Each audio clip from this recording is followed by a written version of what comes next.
Hello! It's me, Charina May! So for today's ganap nga guys, oy, amini, na-miss nyo ako. Super duper tagal ko hindi nakapag-upload. May weeks na rin or months na rin yata ako di nakakapag-upload.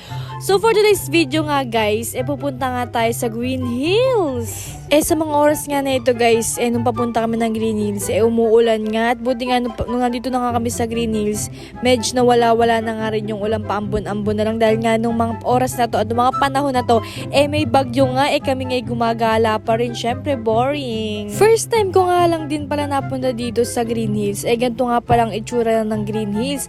Expect ko sa Green Hills, yung bang, alam mo yung parang yung mall siya na, katulad na mall na pinupuntahan natin. Pero ito palang Green Hills, pinasosyal na, ukay-ukay, yung mga ganun. Yung ibang vlogger nga dito nagpupunta at bumibili ng cellphone dahil nga mura lang ang cellphone dito. At lahat nga nandito. Mga alahas, damit, sapatos, cellphone, as in lahat ng hahanapan mo nandito. Wala lang jowa kang makikita dito. At nung pumalig nga kami sa second floor, ito nga makikita mo sa first floor na apakadami talagang mabibilan mo dito, lalo pag marami kang pera. Ang sarap-sarap mamili dito guys. Sabi ko nga sa inyo, lahat mabibilan nyo dito, pati nga mga pasalubong sa mga pamilya nyo mabibilan nyo dito, o meron din sila dito sa isang gedli-gedli. Nadaan na nga kami dito sa bread to, kaya bumili na lang din kami ng tinapay.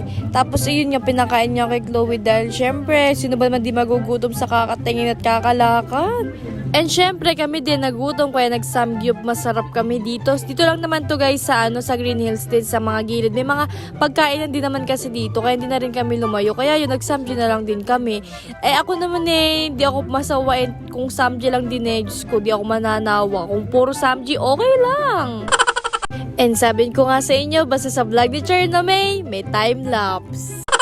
Hindi ko na alam kung saan ako magsisimula at hindi ko na alam kung paano ko sisimulan. Ang mag-diet, napakahirap. The more na sinasabi kong magda-diet ako, the more na nadadama yung pagkain ko. Kaya hinahayaan ko na lang kung lolobo ako ng lolobo. And pansinin niyo naman yung hair ko, nagpa-short hair ako, guys. Bukod sa boring kami kaya napunta kami ng Green Hills, may pinayos na nga lang din kami na tablet. Pero in fairness guys, naayos naman siya. Kaya kung may papaayos kayo ng mga gadgets, i-contactin nyo ako dahil may bibigay ako sa inyo na magagawa ng mga gadget nyo guys. At nung pagkatapos na nga namin mag-samgyup, dumaan nga kami dito sa Serenity at bumili na nga kami ng mga tea namin. At tumambay na rin din kami ng konting tambay dito kaya late na rin kami nauwi. At ito nga pala yung loob nila guys, diba? Inikot ko na nga yung camera. At pagkatapos ng lahat ng gala at eto na nga pauwi na kami. Buti na lang hindi na umuulan kasi nung papunta kami kanina umuulan. Kasi nga may bagyo nito guys. So mga late na rin kami nauwi nito dahil nga medyo natambay kami sa Serenity. Yun lang guys. Salamat!